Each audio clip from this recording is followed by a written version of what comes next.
Hello guys, I'm Manvi, motivational speaker and a mental health counselor. और आज तो आप लोग ये बुक देख के समझ ही गए होंगे कि आज का वीडियो का टॉपिक क्या होने वाला है।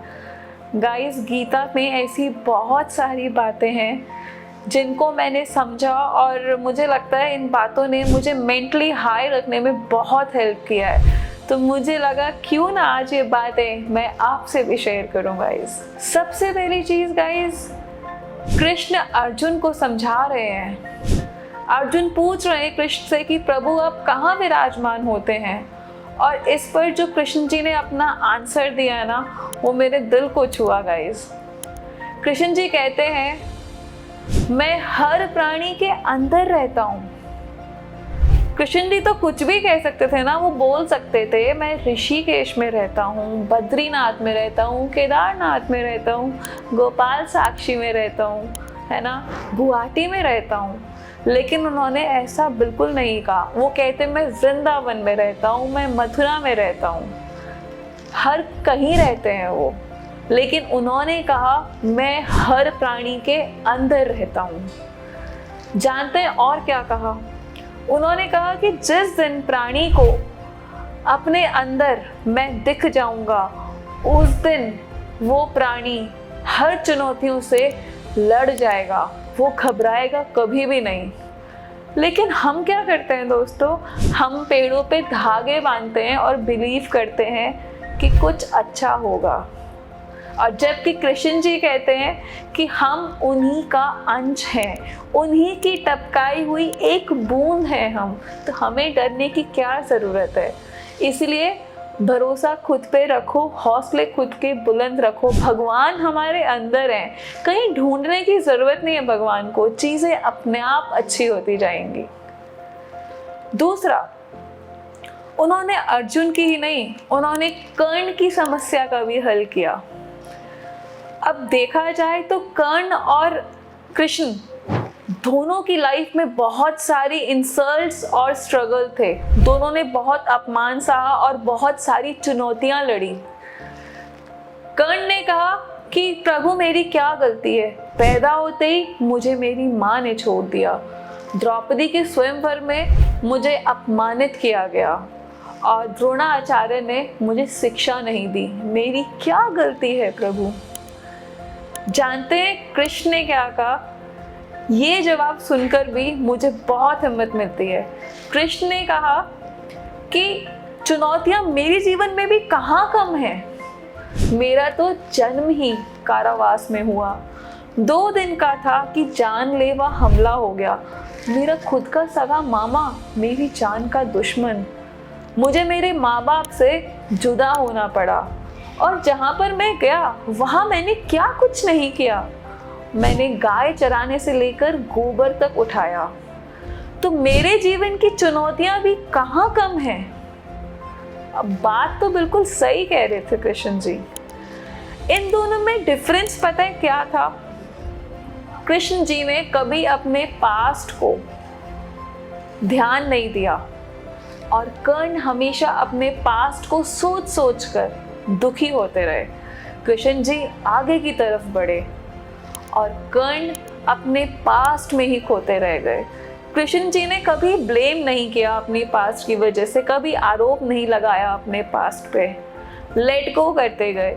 और कर्ण को सिर्फ पास्ट के बारे में सोच सोच के वो अपने को गुस्से से भरते गए, क्रोध भर लिया उन्होंने। तो कृष्ण यहाँ बहुत इंपॉर्टेंट बात समझा रहे हैं। वो कह रहे हैं चुनौतियाँ तो सबके जीवन में हैं, अपमान भी कहीं ना कहीं सबको सहना पड़ता है। तो इम्पॉर्टेंट ये नहीं है कि आपका अपमान हुआ, इम्पॉर्टेंट ये है कि आप उस अपमान का जवाब कैसे देते हैं, है ना। तीसरी, कृष्ण जी कहते हैं कि 2 ऐसी चीज़ें हैं जो हर इंसान अपनी लाइफ में करता है, कंपैरिजन और जेलेसी। वो ये कहते हैं इस सब को करने की क्या ज़रूरत, ये सबसे बड़े दुश्मन हैं। वो कहते हैं सूरज की बात करें तो सूरज दिन में चमकता है और चांद रात को, लेकिन चमकते तो दोनों ही है ना। लेकिन जब जिसका वक्त आता है वो तब चमकता है। तो कंपैरिजन और जेलेसी करके क्या फ़ायदा? टाइम सबका आता है और अपने टाइम पर ही सब शाइन करते हैं। और आजकल देखा जाए तो प्रॉब्लम कितनी है, घर घर में कंपैरिजन्स, भाइयों भाइयों में कंपैरिजन्स, बहनों बहनों में कंपैरिजन्स। तो गाइस कंपैरिजन में कुछ नहीं रखा, क्योंकि सबकी सिचुएशंस लाइफ में अलग अलग होती हैं और क्वेश्चन पेपर तो सिर्फ स्कूल में ही सेम आता है। लाइफ में सबका क्वेश्चन पेपर डिफरेंट, क्योंकि सबकी situation different. We can't compare from anyone. चौथी चीज, कृष्ण जी ने कहा, हम ये क्यों सोचते हैं कि ये समस्या हमारे साथ क्यों हो गई, ऐसा मेरे साथ क्यों हो गया, सामने व्यक्ति ने मेरे साथ ही ऐसा क्यों किया, और हम सारा जीवन यही सोचने में व्यर्थ कर देते हैं। जबकि अगर हम इस सिचुएशन को ऐसे सोचें कि मैं इस समस्या से कैसे बाहर आ सकता हूँ, मुझे क्या करना होगा, क्योंकि दोस्तों लाइफ में प्रॉब्लम्स कितनी भी हों, अंधेरा कितना भी बड़ा हो, अगर हम एक छोटा सा दीपक भी जलाते हैं ना, तो मार्ग और रास्ता हमें खुद पे खुद मिल जाता है। और इस दिए का प्रकाश हमारे जीवन में क्या है? हमारे जीवन में प्रकाश का नाम है आशा। हर सिचुएशन में आशा नहीं खोनी चाहिए।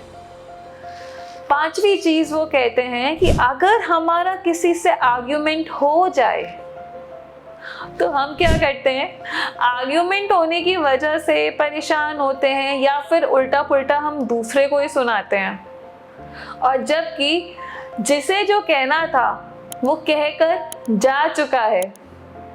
और फ्रस्ट्रेट हम होते हैं, फ्रस्ट्रेशन हम निकालते हैं, और वो अपने घर जाकर मजे से चाय पी रहे हैं, रिलैक्स हो रहे हैं। उनसे आपको इतना क्यों फर्क पड़ता है? वो उनके थॉट्स थे, आपको क्या लगता है? वो तो रिलैक्स हो गई, तो आपको क्या परेशान होना चाहिए? आपको अपनी लाइफ खराब करनी चाहिए ना? तो आर्ग्यूमेंट किसी से भी हो जाए यार, किसी को इतना दिल पे मत लो, जाने दो, लेट गो करना सीखो। पांचवी चीज वो कहते हैं, यार इंसान करोड़पति भी बन सकता है और पल भर में जमीन पर भी आ सकता है।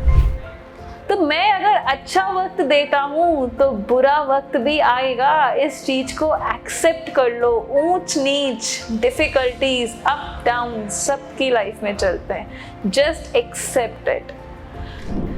गाइज मेरी ज़िंदगी में इन 5 बातों ने बहुत ही प्रभाव डाला है, लेकिन गीता में ऐसी बहुत सारी बातें हैं जिनको जानकर हम अपनी लाइफ को बहुत बेटर कर सकते हैं, हमारी ज़िंदगी और ज़्यादा सुधर सकती है। So guys stay tuned for next part. That's it.